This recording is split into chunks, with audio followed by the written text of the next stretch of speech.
esta sesión, lo que vamos a hacer para mí es bastante diferente de lo que suelo hacer cuando normalmente enseño, comparto, porque normalmente lo que me gusta hacer es intentar pues entrar en un pasaje y estudiar, entender el tema, y la verdad es que hoy el tema que vamos a mirar realmente no estoy exponiendo un pasaje de la Biblia, más bien estamos hablando un poco por encima y saltando a diferentes secciones, así que bueno, vamos a ver cómo lo hacemos.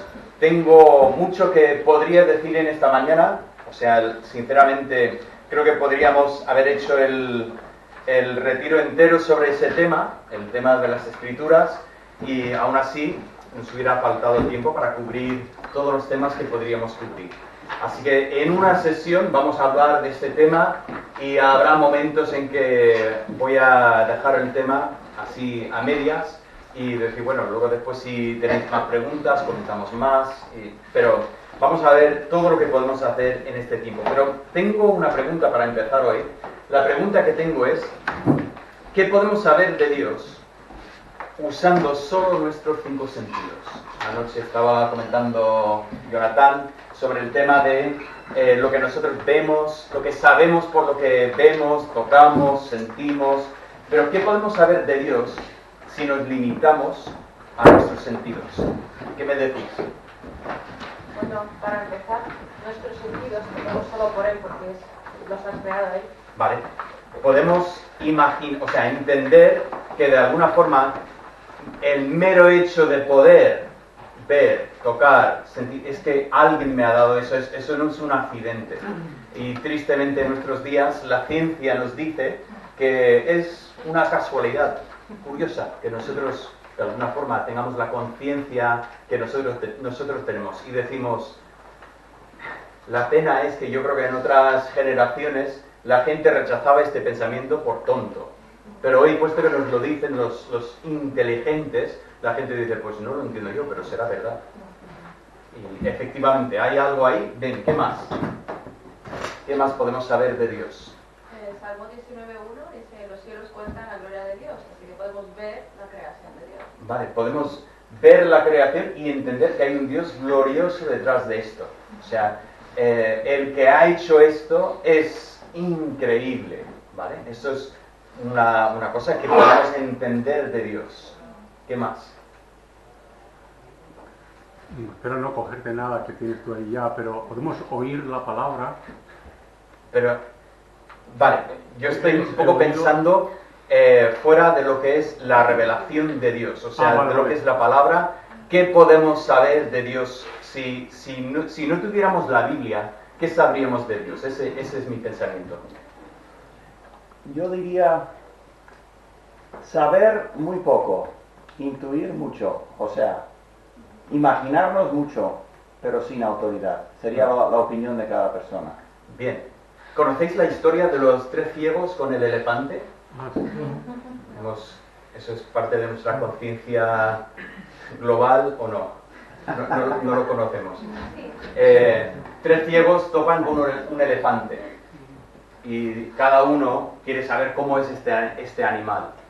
Entonces, uno, pues tocando una parte, pues empieza a describir lo que para él es el elefante. Resulta que tiene la colita del elefante y está describiendo, es como una serpiente. Otro, que pilla lo que es el pie, empieza a tocar la rodilla y dice, más bien como un árbol, digo yo. Y el otro, que coge la trompa, dice, no, pero es como... Y cada uno, pues describiendo para él lo que es su realidad en este momento, y cada uno con una historia completamente diferente. Cada uno peleado con el otro diciendo, no, yo tengo razón. Claro, él está tocando su parte y él tiene razón de su parte. Sinceramente, si nosotros solo tuviéramos los 5 sentidos y miráramos arriba, miráramos alrededor, pues podríamos intuir muchas cosas, quizás, pero sin ninguna seguridad. Ahora, bíblicamente, has comentado el Salmo 19. Bíblicamente, ¿qué podemos saber de Dios incluso sin la revelación divina. ¿Qué pasaje nos habla de ese tema? Aparte del Salmo 19. Romanos 1, creo, Romanos 1. ¿Y qué nos dice Romanos 1? que no tiene excusa por la creación. Romanos 1 nos dice que la información que nosotros percibimos es suficiente para condenarnos. No tenemos ningún indicio de que es suficiente para salvarnos, pero es suficiente para decir si el que rechaza a Dios será culpable delante de Dios. No tiene excusa, no puede decir, es que Dios, yo no sabía, no tenía la Biblia. Dios dice, no.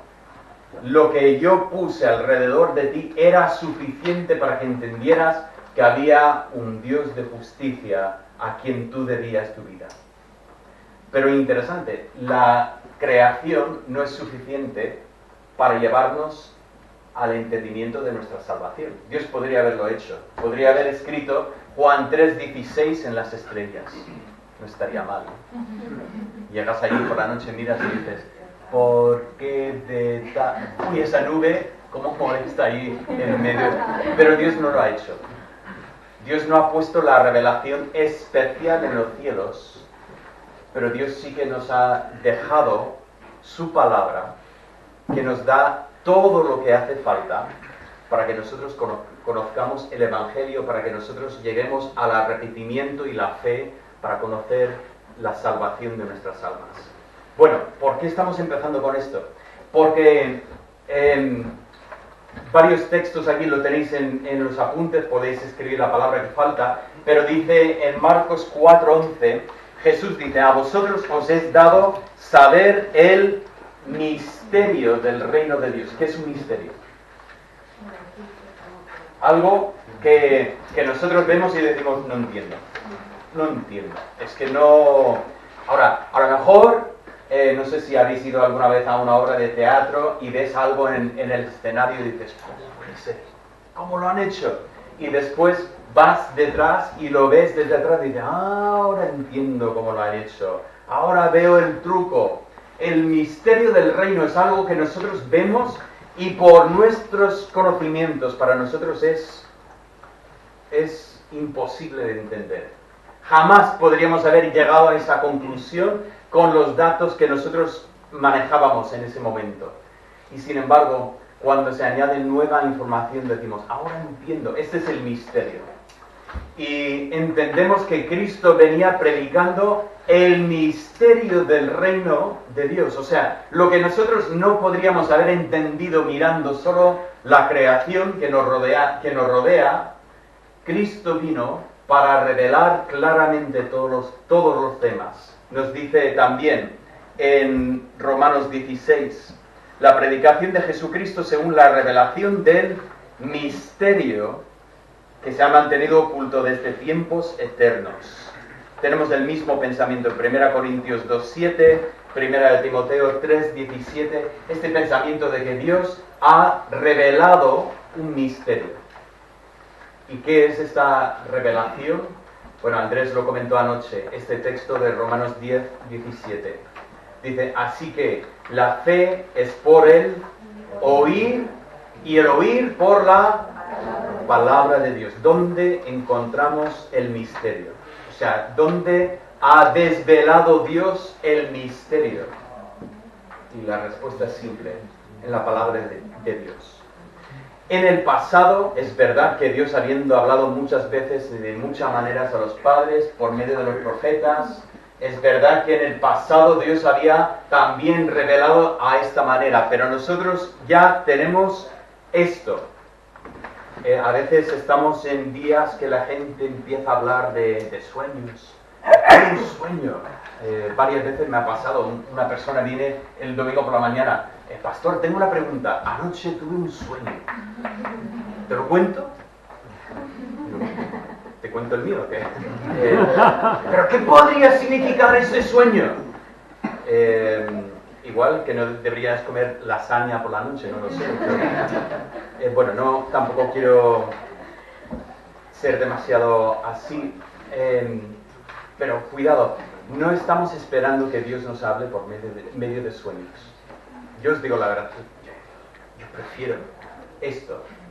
yo tengo esto. Yo prefiero esto 1000 veces antes que un sueño que luego después digo, ¿y qué fue lo que pasó? Porque no sé de vosotros, pero yo luego, si tengo un sueño, que luego después, si no lo cuento rápidamente, se me va. Pero yo tengo esto, y vuelvo, y miro, y leo, y Dios me sigue enseñando, mucho mejor que un sueño. Así que Dios nos ha dado todo lo que tenemos que saber ahora aquí en este libro. Cuidado, no he dicho todo lo que podemos saber. Habrá todavía el cielo, y vamos a aprender muchísimas cosas durante toda la eternidad, pero de momento tenemos todo lo que necesitamos saber aquí en este libro. Así que tengo esta progresión: misterio, revelación, fe. Qué simple, ¿no? Hay un misterio, nosotros no entendemos, Dios revela este misterio, y luego ¿qué tenemos que hacer nosotros? Creer. Bien, vamos a coger esa introducción y vamos a saltar a una serie de preguntas. Decidí hacer esto en plan preguntas porque después de todo la apologética es pues poder defender, contestar preguntas. Entonces digo, bueno, voy a empezar con las preguntas ya. La primera pregunta que tenéis ahí en la hoja es: ¿se puede fiar de lo que dice la Biblia? ¿Os han preguntado esto alguna vez? Por curiosidad, ¿cuántos habéis recibido esta pregunta o acusación igual? Muy bien. Esa persona que viene y dice, mira, no me digas que tú crees la Biblia, porque sinceramente, pues yo podría creer cualquier cosa menos la Biblia, porque de la Biblia no se puede fiar. Bien, esta pregunta es muy importante, esa acusación es directa, y os digo la verdad. Va al corazón del asunto. Sinceramente, si yo no puedo creer lo que dice la Biblia, volvemos a donde empezamos. ¿Qué sé de Dios? Nada.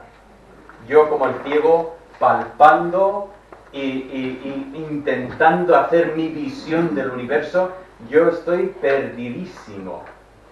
Pero no voy perdido, porque tengo la palabra de Dios. ¿Por qué decimos que podemos fiar de lo que dice la Biblia? Bueno, realmente estamos tratando dos asuntos. El primer asunto es el asunto de la autoridad de la Biblia, y el segundo asunto es el asunto de la transmisión de la Biblia. Así que voy a primeramente hablar de autoridad y luego después hablaremos de transmisión. Primeramente, autoridad. Vamos a empezar aquí con una acusación sobre la Biblia que va más o menos así. Creer que la Biblia es inspirada simplemente porque la Biblia dice que es inspirada es razonamiento circular. O sea, fe ciega. Con otras palabras, tú eres tonto. ¿Qué es el razonamiento circular? Encontré este dibujo que me encantó. ¿Lo entendéis? ¿Podría describirlo, por favor? Sí, voy comentándolo, porque lo voy a comentar. ¿Dónde empezáis a leer? ¿Qué dice?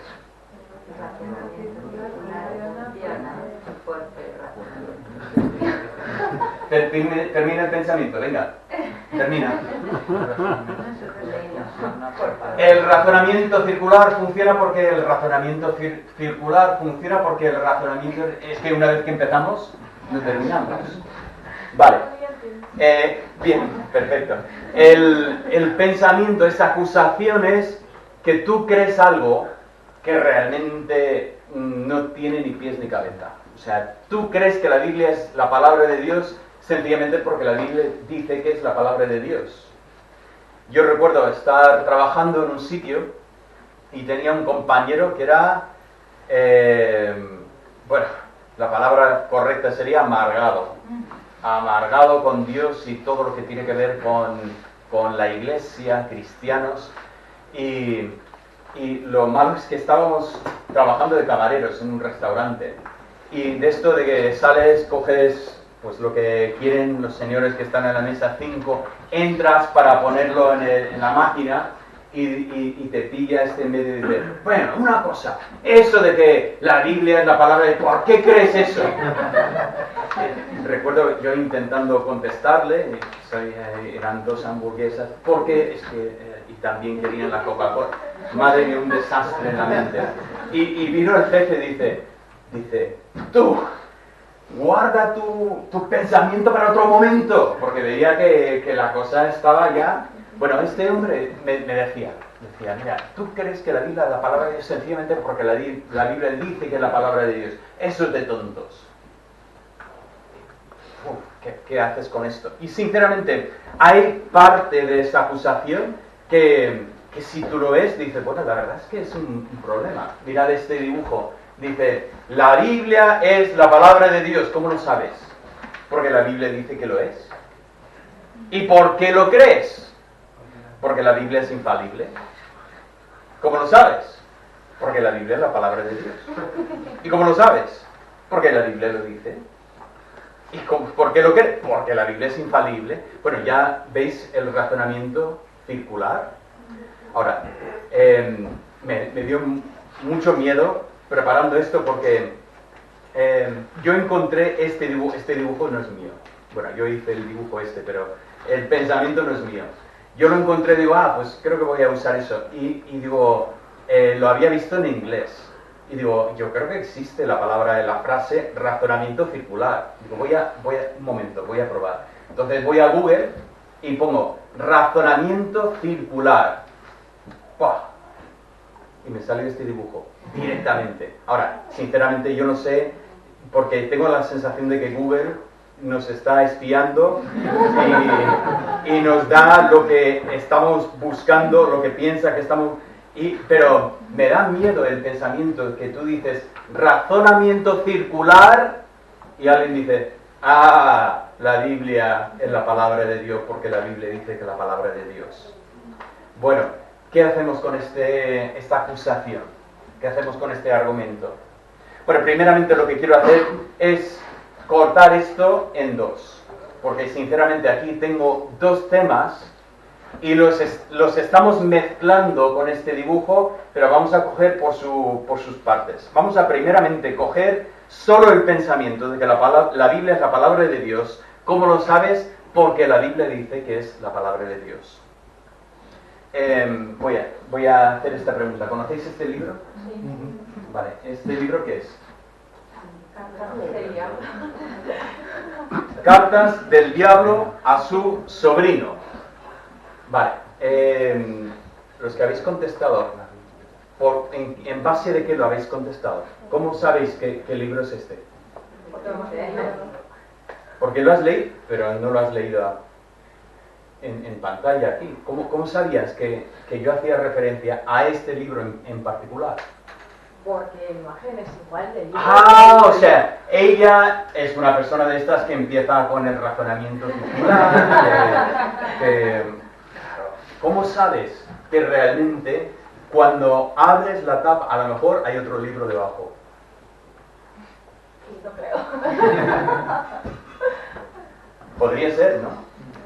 No sé si os ha pasado alguna vez. Yo recuerdo una vez de joven, hice un trabajo para el cole y había 2 temas que podríamos exponer y yo cogí un tema, pero la verdad es que había pensado hacer el otro tema, pero al final me quedé con el primer tema. Escribo todo y teníamos que poner una portada. Cuando puse la portada puse el título del otro y claro, lo entrego así, y el profesor lo mira, tiene un tema y lo abre y tiene otro tema. Y no recuerdo si me quitaron puntos por eso, o si por suerte el profesor ignoró lo que era la portada, que suele pasar también. Pero de alguna forma digo, claro, una cosa era lo que anunciaba por fuera y otra cosa lo que era por dentro. Oye, podría ser que nos pongan esta portada, pero lo que está dentro nada tiene que ver. Ahora, ¿es razonamiento circular ver la portada y decir, este libro, sé cuál es? Bueno, un momento. Si tienes alguna duda, ¿qué haces? Abres el libro y miras el libro. Si empiezas a leer y dices, sí, ese es el libro, que por cierto, recomiendo este libro. Debéis conocer este libro. Mi padre me obligó a leer este libro un verano y yo lo leí con cierta amargura de tener que estar leyendo un libro en verano, pero la verdad es que fue un libro fenomenal y recomiendo este libro a todo el mundo. Bueno, ¿qué pasa cuando llegamos a la Biblia? La Biblia anuncia que es la palabra de Dios. ¿Qué hacemos? Abrimos, empezamos a leer. Y lo que hay dentro debería confirmar o llevarnos a rechazar lo que es esta afirmación que la Biblia es la palabra de Dios. No podía resistir eso. Tuve que ponerlo. Lo reconocéis ahí, el ojo de Sauron, y ese pensamiento. Google no nos está espiando, ¿cómo lo sabes? Porque nos dicen que no nos están espiando.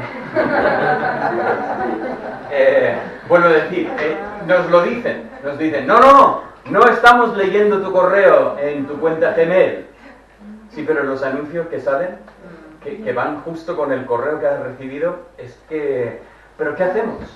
No nos quedamos solo en ese bucle, sino es que miramos los hechos y en base de los hechos ya aceptamos o cuestionamos lo que es ese pensamiento. Bueno, aquí tenemos la premisa de que la Biblia es la palabra de Dios. Para ahorrar tiempo, no vamos a buscar estos textos. Os lo pongo aquí, comento la parte más importante de cada texto. 2 Timoteo 3, 15, 16, lo conocemos muy bien. Toda la escritura es inspirada por Dios y es útil para enseñar, para redarguir, para corregir, para instruir en justicia. 2 de Samuel 23, 2. El Espíritu de Jehová ha hablado por mí. Son palabras mayores. Decir que cuando hablo yo, no soy yo, es Dios el que está hablando en mí. Continuando, Eclesiastés 12, 11. Las palabras de los sabios son como clavos y como aguijones. Y dice, dadas por un pastor. Y en nuestra traducción correctamente lo pone con la P en mayúscula. Porque lo que está diciendo Salomón no es que, bueno, he escrito un libro genial, deberías leerlo. Lo que está diciendo es, Dios me dio estas palabras para enseñar. Qué interesante. Continuando, 1 de Pedro 1 nos dice que el Espíritu de Cristo estaba en los profetas y estaba indicando cosas en ellos. El Espíritu de Cristo. ¿Lo habéis visto? Es curioso como cuando empezamos a estudiar la inspiración, encontramos que toda la escritura es inspirada por Dios, encontramos que el Espíritu de Jehová ha hablado por mí, encontramos que el Espíritu de Cristo estaba en ellos. O sea, tenemos aquí la Trinidad en la inspiración. 2 de Pedro 1, 19 a 20 nos dice que los hombres hablaron siendo inspirados por el Espíritu Santo. Esa palabra inspirados quizás no es la mejor traducción, porque no es la misma palabra que encontramos en 2 Timoteo 3, más bien lo que encontramos aquí es el pensamiento del viento que sopla sobre un barco. Cuando Pablo y sus compañeros están viajando hacia Roma, dice que llega un momento en que el viento está soplando tanto que sacan los remos, bajan la vela y dicen, vamos a dejar que el viento nos lleve. Porque intentar remar contra el viento es de locos. Ese pensamiento de que el Espíritu de Dios estaba soplando y llevando el barco hacia donde Él quisiera, nos dice que no estaba Pedro ahí diciendo, creo que voy a poner algo sobre las mujeres y su ropa. No. Esto no es que alguien decide escribir algo. Esto es que Dios ha inspirado, ha llevado su palabra por donde Él quería llevarla. Y finalmente tengo aquí 2 de Pedro 3, 15, 16. Dice Pedro aquí, la sabiduría, bueno, está hablando de Pablo, la sabiduría que le ha sido dada, y una vez más ese pensamiento de que Pablo escribe no lo que Pablo quiere escribir, sino Pablo escribe según lo que Dios le da. Y entonces ese comentario, como también las otras escrituras, Ya igual comentamos esto en un momento también. Ese pensamiento de que lo que Pablo escribe al final está en el mismo nivel que el Antiguo Testamento. Bien, así establecemos una premisa, que la Biblia es la palabra de Dios. Entonces lo que tenemos que hacer es no tener fe ciega. La Biblia dice que es la palabra de Dios, por lo tanto, fe ciega, todo el mundo hay que decir que la Biblia es la palabra de Dios, punto final. Y prohibido pensar. No. Lo que hacemos ahora es cogemos esa premisa y lo comparamos con los hechos. Tengo aquí 3 palabras: correspondencia, consistencia y coherencia. El pensamiento es que son 3 pruebas de criterios, he puesto aquí, criterios de veracidad, en que miramos lo que es una premisa y decimos, eso es algo que tiene sentido, tiene lógica, ¿puedo creer eso?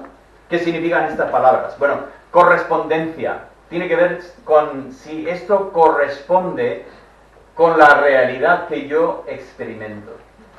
O sea, lo que me está diciendo está de acuerdo con lo que yo veo en este mundo. Cuidado, no estoy diciendo que todo tiene que pasar por el filtro de mi mente y si no lo entiendo, pues entonces lo rechazo. No estoy hablando de esto. Esto es lo que hacen los testigos de Jehová. Los testigos de Jehová todo lo pasan por el filtro de su lógica y si no tiene lógica, lo rechazan. Pero más bien lo que estoy diciendo es, miramos lo que dice la palabra de Dios y miramos la palabra de Dios y tiene correspondencia, corresponde con la realidad de lo que estamos viendo. Ahora, hay cosas que nosotros no vamos a entender. Cuando Dios describe su naturaleza y nos dice que existe Padre, Hijo, Espíritu Santo, 3 personas distintas, o sea, 3 personalidades distintas, pero unidos en una sola esencia, un solo ser, que Dios es uno, y sin embargo el Hijo puede hablar con el Padre y no está hablando consigo mismo. Eso rompe la mente. Esto no lo entiendo. Lo puedo intentar ilustrar con el huevo, que es cáscara clara y yema, o blanca y yema, lo que sea. Claro. Pero es que eso no es. Lo puedo intentar ilustrar con el agua, que puede ser vapor, líquido, sólido, pero tampoco es realmente. Llega un momento que tengo que decir, es que, vale, lo acepto. Pero notamos que la Biblia, cuando miramos la Biblia y decimos, ¿corresponde la Biblia con lo que realmente es? Y decimos, corresponde mucho. ¿Os ha pasado? Estás leyendo algo y dices, eso no podría haberse escrito hace tanto tiempo. Recuerdo en la universidad, me encantó ese día. Regalé un CD con textos bíblicos a un compañero. Y cuando lo metió en el ordenador, ya sabéis que esto fue hace tiempo, lo metió en el ordenador y salió un programa. Y salió con un texto y dice, Dios no es injusto para olvidar vuestra labor de amor, ese texto. Y me dice el compañero, dice, eso no lo pone la Biblia, ¿verdad? Digo, sí, eso es de la Biblia. Dice, ¿la Biblia pone eso? Digo, sí. Dice, moló. Es que el pensamiento le pareció tan actual que no le parecía de la Biblia. Oye, ¿nos ha pasado eso? Leer la Biblia y decir, oye, los psicólogos van cambiando cada 2x3. O sea, cada X años los psicólogos dicen, no, lo que dijimos ayer, borra, ya no se hace así. Ahora se hace así. Y lo triste es que hay personas que van bailando con ese cambio de canciones. Y los pobres siempre van un paso detrás, porque nunca llegan, porque en el momento que pillas el paso cambian el tono. Pero la Biblia no cambia. Dios habla y llega un momento, lo vemos y decimos, ¡pero es perfecta! Correcto. La consistencia, eso tiene que ver con si la Biblia se contradice. Claro, si tienes un libro que por un lado dice una cosa y luego después al rato te lo cambia y dice otra cosa, pues nos cuesta entender que realmente esto podría ser inspirado por Dios.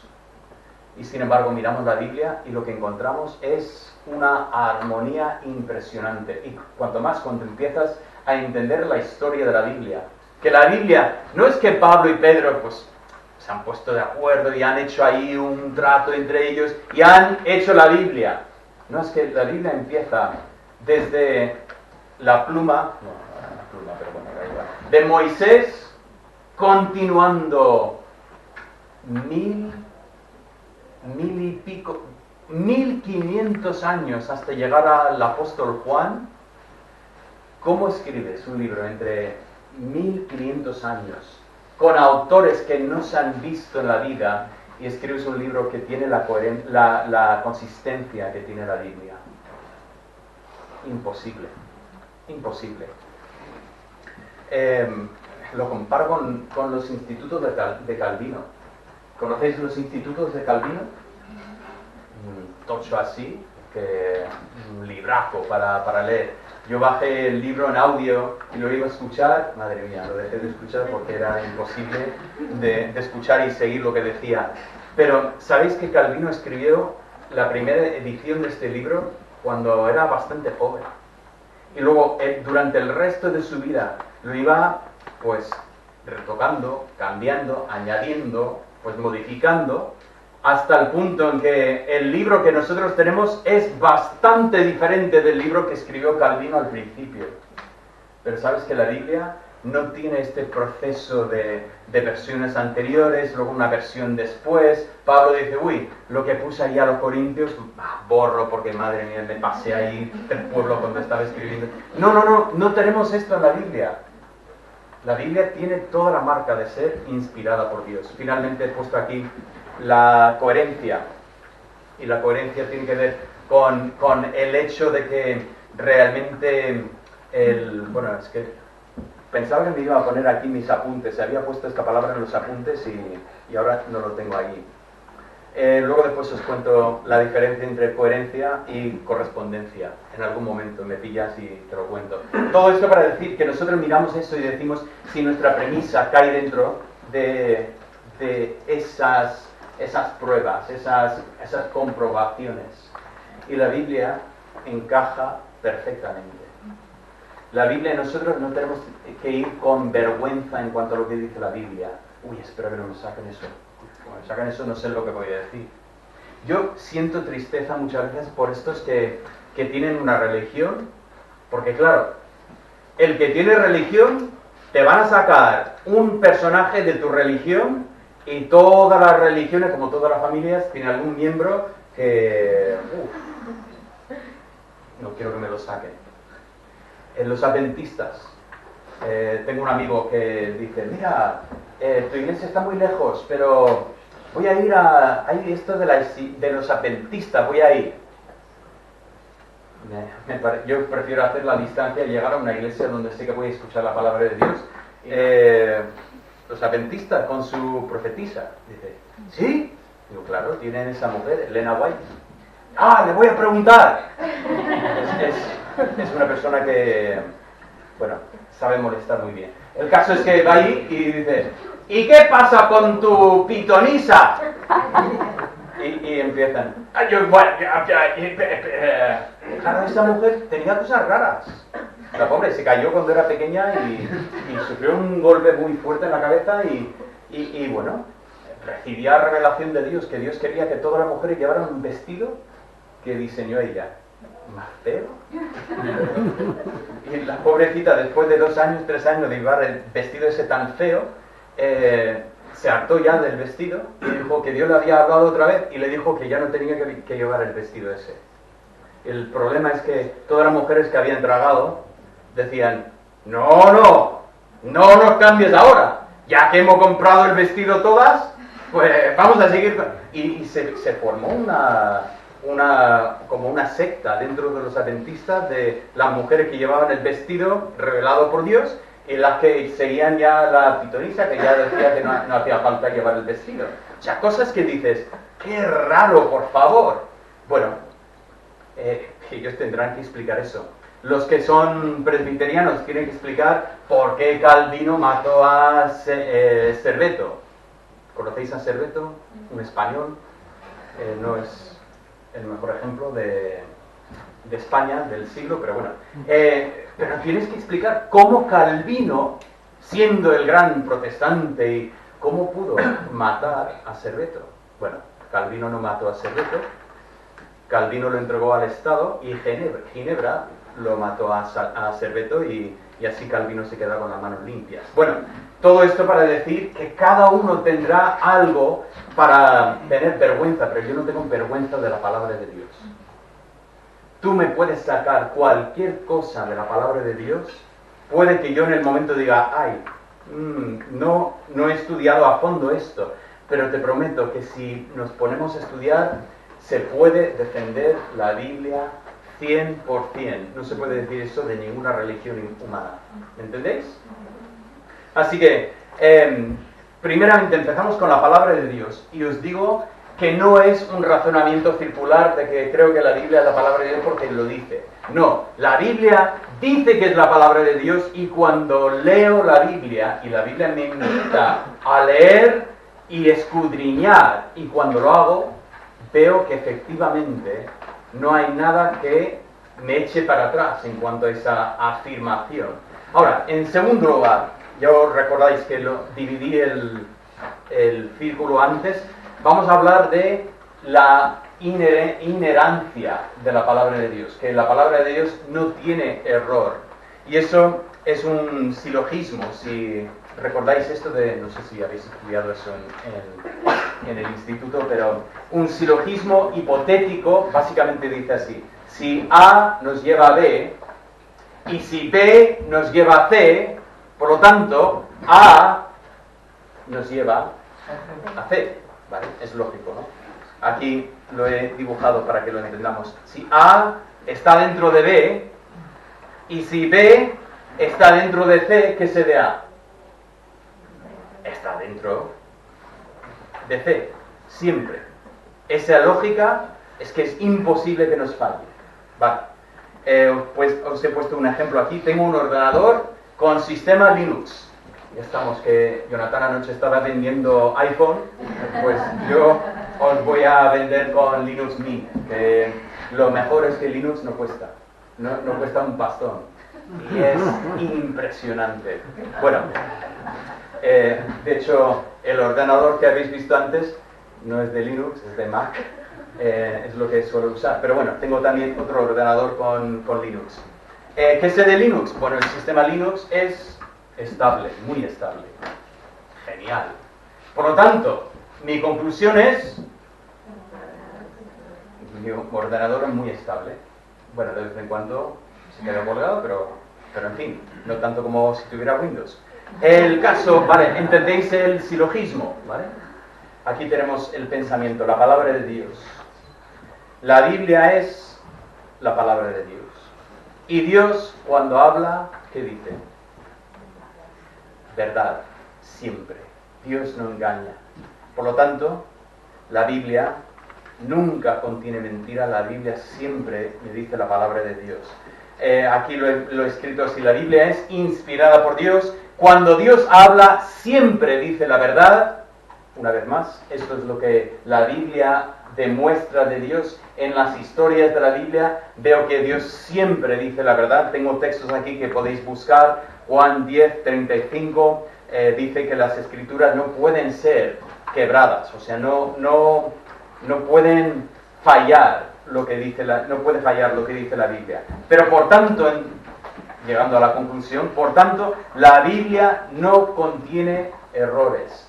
Pero quiero que lo veáis, que lo que estamos diciendo es no que yo creo que la Biblia es la palabra de Dios porque lo ha dicho y la Biblia es perfecta y no se equivoca, sino que tengo dos procesos separados.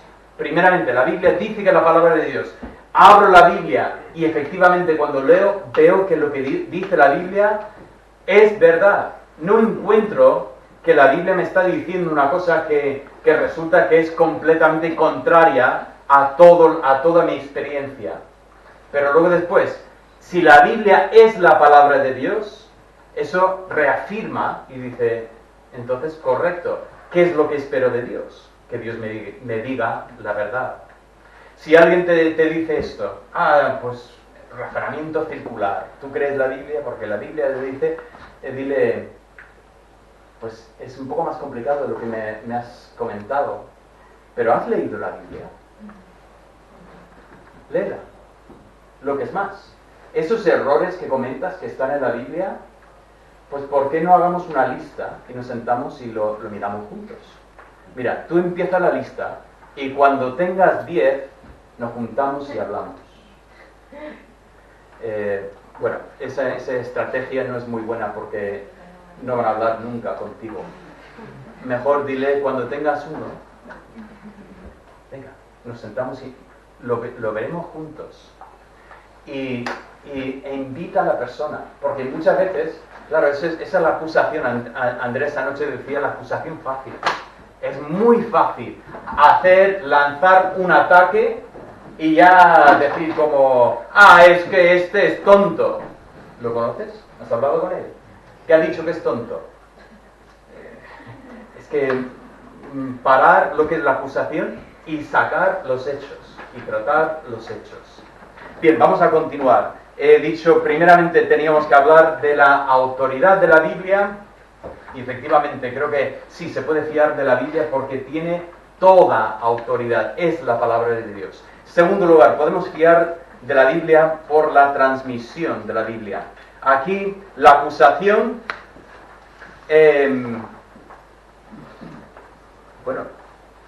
no puse aquí lo que es y ahora no voy para atrás.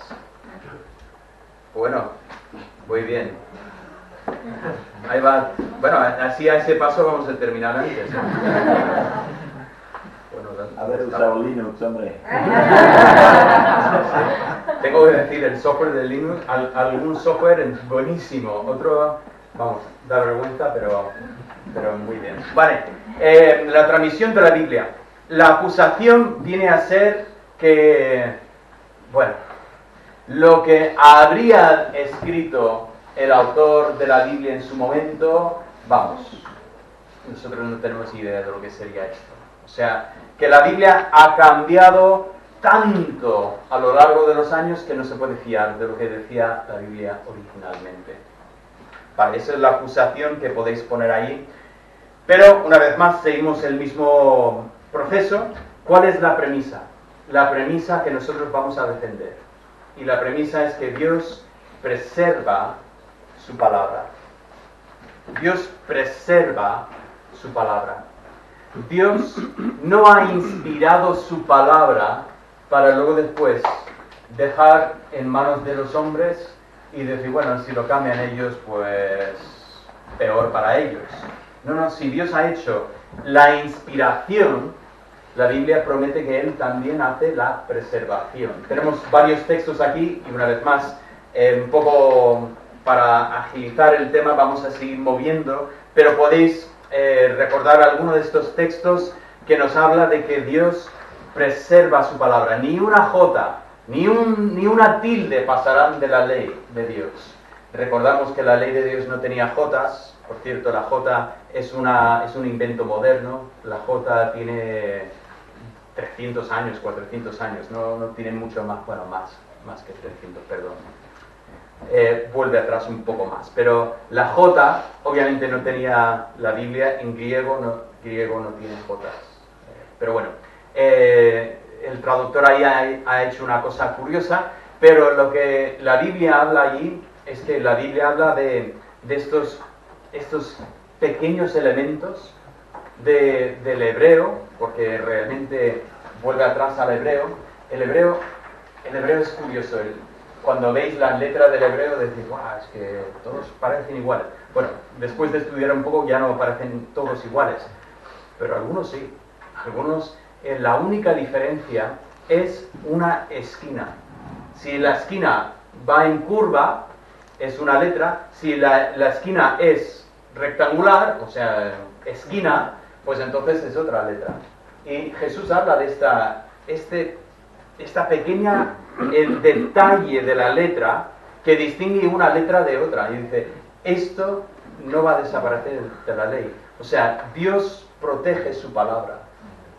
Ahora, hablando de la preservación.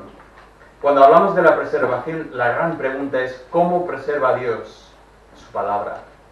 Podemos hablar de una preservación milagrosa. ¿Eso qué sería? Bueno, eso sería, por ejemplo, que una persona decide destruir la Biblia.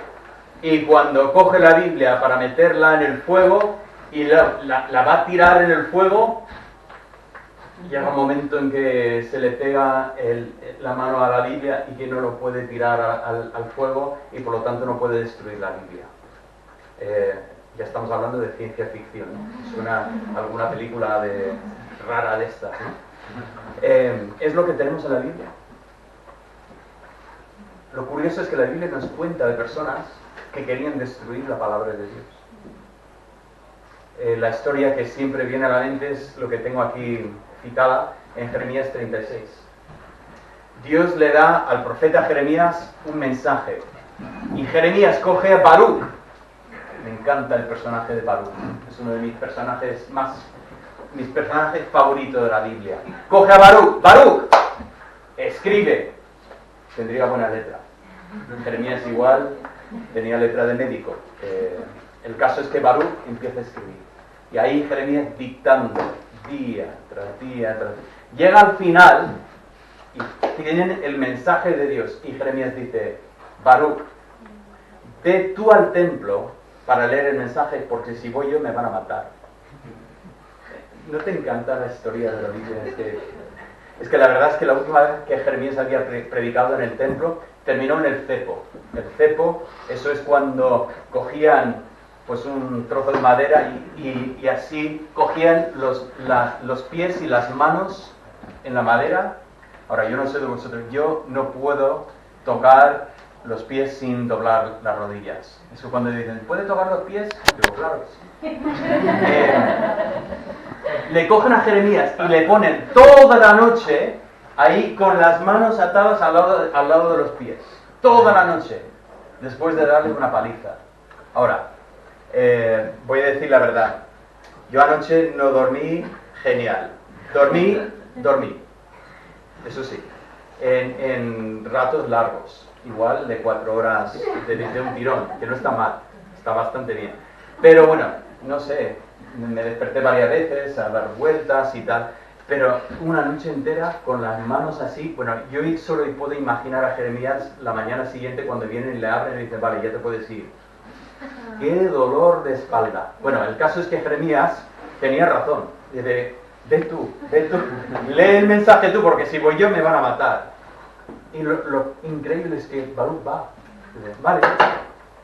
Y lee el mensaje. ¿Y qué ocurre con el mensaje? Dice, uy, el rey tiene que escuchar eso. ¡Qué bien! El rey va a escuchar el libro. El caso es que, menos mal que el que cogió el libro dice, Baruch, vete, escóndete. Pero bien, ¿eh? Que no sepa yo dónde vas a ir, no me lo digas. ¿Vale? Y se esconde.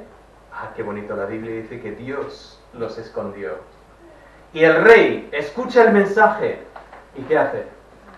Tenía ahí el fuego allí y el rey escucha y cuando claro, no era pasar la página. Era cuando iban a seguir el rollo, eso suena mal, pero cuando iban a pasar el rollo así, el rey dice, para. Saca su navajita y hace y lo tira al fuego, dice, sigue leyendo. Ahora, estamos hablando de un manuscrito. Un manuscrito. ¿Quién quema un manuscrito? El rey que no está contento con el mensaje. Y lee la carta entera. Y quema la carta entera. No queda nada de la palabra de Dios. Un rey acaba de destruir la palabra de Dios. ¿Puede un rey destruir la palabra de Dios? Imposible. Dios interviene. Y Dios vuelve a Jeremías. Y Jeremías coge a Baruch y dice, Baruch, más papel. Y le da el doble. Escribe todo lo que estaba escrito antes y más. No se puede destruir la palabra de Dios. Pero cuidado, Dios no siempre hace una preservación milagrosa. La verdad es que lo que vemos es que Dios tiene una preservación providencial. Eso significa que a veces parece que los hombres llegan a destruir la palabra de Dios, pero la palabra de Dios permanece. Y lo que nosotros tenemos en nuestras manos es la palabra de Dios preservada. Vamos a hablar un poco de la historia de la preservación providencial del texto de Dios. Para hablar de esto tenemos que presentaros a un grupo de personas, se llaman masoretas. Vivían entre el siglo 7 y el siglo 10 DC, después de Cristo. ¿Vale?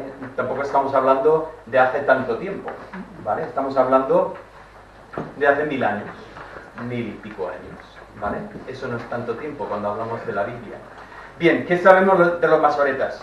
Bueno, eran estudiosos, eran hombres,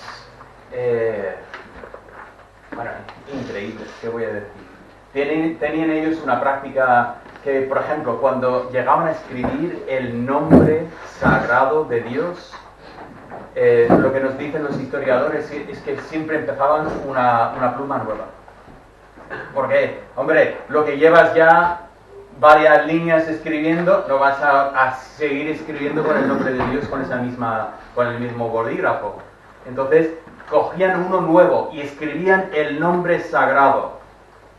No sé cómo funciona eso en estos textos donde el nombre sagrado se repite en cada versículo. No sé, sería un día caro en el Scriptorum, pero el caso es que nos dice que también algunos incluso se lavaban antes de escribir el nombre sagrado. Nos dicen que, bueno, sabemos que ellos contaban las palabras y sabían cuántas palabras había en cada libro. ¿Y eso qué pasa con eso? Bueno, cuando terminas de copiar el libro, el jefe dice, ¿cuántas palabras has escrito? Igual que tu profesor de inglés en la redacción del examen, que dice 150 palabras y tú vas contando. Me faltan 4 palabras. And, therefore, nowadays. La palabra nowadays, vamos, esa palabra la metes en cualquier sitio y siempre sirve para algo. Cuenta las palabras. Ahora, ¿cuántas palabras hay en Génesis? Llegas y cuentas y dices, jefe, 50.034. Dice, pues hay 50.035. Vete buscando la palabra que has saltado.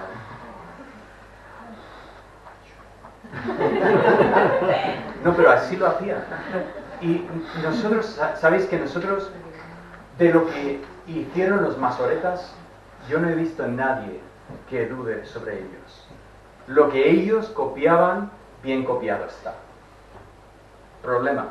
Bueno, vamos a establecer un poco de una línea temporal aquí. En el siglo X a.C. tenemos a David, siglo VI tenemos a Isaías, siglo IV, Malaquías. Vale, esta es la época de la autoría del Nuevo Testamento, ¿vale? Me daba, o sea, no tenía espacio para llegar a Moisés. Moisés está por aquí, ¿vale? Pero en el Antiguo Testamento tenemos todo este tiempo. Vale, ahí tenemos a Cristo en medio y ahí están los masoretas. Ya veis que están un poco apartados de lo que es el Antiguo Testamento. Por supuesto estoy hablando ahora del Antiguo Testamento, no estoy hablando del Nuevo Testamento. Masoretas eran judíos que no creían en Cristo, rechazaban a Cristo, ¿vale? En el siglo 7, 8, 9, 10, por ahí. Bueno, la gran pregunta, la acusación ha sido que, vamos, ¿cómo podemos saber? Vale, después de los masoretas, vale, es de fiar. Lo que el texto dice. Por cierto, mi sesión iba ¿hasta qué hora? Ya has terminado. ¿Los masoretas están en el Nuevo o en el Antiguo? Están en la época del Nuevo Testamento, pero están copiando el Antiguo Testamento, ¿vale? Yo estaba pensando que había empezado a las 10, pero ya veo que eso no es así. No, Pero, tranquilo. Ayer íbamos adelantados. Estamos... bien. No, Vale, pero- vamos a ir intentar... Voy a remangarme aquí. La acusación es, ¿cómo sabemos? Porque hay mucho tiempo entre los masoretas, claro, estamos hablando, mira, en la edad cristiana, mucho tiempo atrás. ¿Cómo podemos saber? Bueno, lo interesante es el descubrimiento en el Mar Muerto de los rollos. Cuando encuentran el rollo de Isaías, de repente, antes del Mar Muerto, el códice más antiguo que teníamos era el códice Alepo, que del siglo X-XI los judíos destruían los manuscritos antiguos. Después de hacer una copia, destruían lo que tenían antes. Bueno, de repente encuentran un manuscrito de Isaías que tiene 1000 años más que el más antiguo que teníamos. Siempre nos habían dicho, bueno, si en algún momento encontráramos algún manuscrito antiguo, habría miles de diferencias. Cuando encuentran el rollo de Isaías, empiezan a mirar qué diferencias se encuentran. Tonterías. Pues esta palabra está escrita con otra forma de deletrear la misma palabra. Aquí, o sea, básicamente el texto es idéntico al texto que tenemos de los masoretas. Así que resulta que nosotros tenemos una fiabilidad enorme de la palabra de Dios. Rápidamente, mirad esto. Aquí tenéis unos libros de la antigüedad.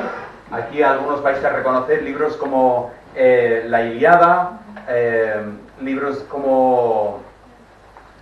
Vamos, os digo la verdad, no he leído ninguno de estos libros. El caso es que son libros famosos de la antigüedad, ¿no?